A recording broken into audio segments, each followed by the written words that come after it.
Sen Bato at least by tonight? And what happens to the 9 NBI personnel? According to the NBI director, as soon as they heard na ang stand officially ng Senate, yung Senate Resolution 44 at yung manifestation ni Senator Marcoleta na dapat dumaan to sa korte, hindi na nila pinursu na arrestin siya ngayon.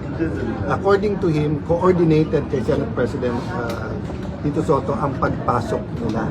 Okay. So ang balik namin sa kanya, coordinated man ang pagpasok nyo, hindi naman siguro tama o wala naman siguro nagbigay ng pahintulot makipaghabulan. So sinasabi niya that is incidents of the arrest, so we agreed to disagree at mag-fact finding. Okay. We explained to him that this is not a criminal or a administrative case that needs further study at meron pong due process. This is a contempt case.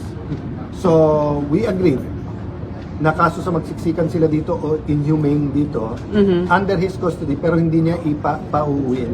Okay.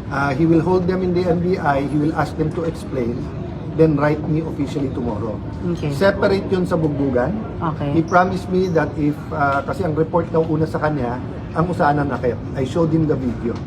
So sabi niya, let him get to the bottom at asahan na paparusahan ang dapat parusahan. Okay. So hanggang doon pa lang kami, but I was saying nga, despite all of those assurances, I do know he has bosses above him. So Senator Bato will not be arrested tonight, but what about tomorrow? We will see what the rest of government says after tonight.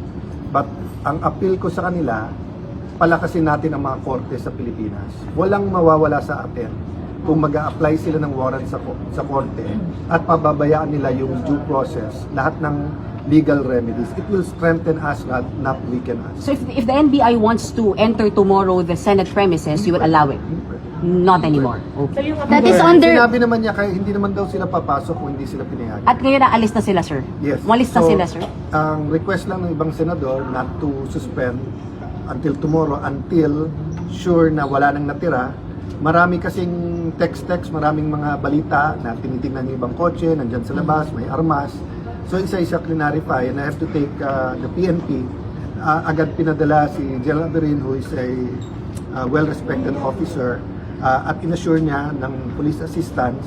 Hindi naman kailangan kasi between the NBI director, the ROSA and General Aberin, parang nagkasundo naman sila na walang untoward incidents. But despite that daw, magsastasyon daw sila ng police starting tonight ata or early tomorrow. But no more NBI operatives inside? Ang Wala report na sa ngayon, akin right before this, nag-report daw na wala, but umiikot ngayon ang Sergeant of Arms to make sure. Okay. Okay. Alright, thank you, sir.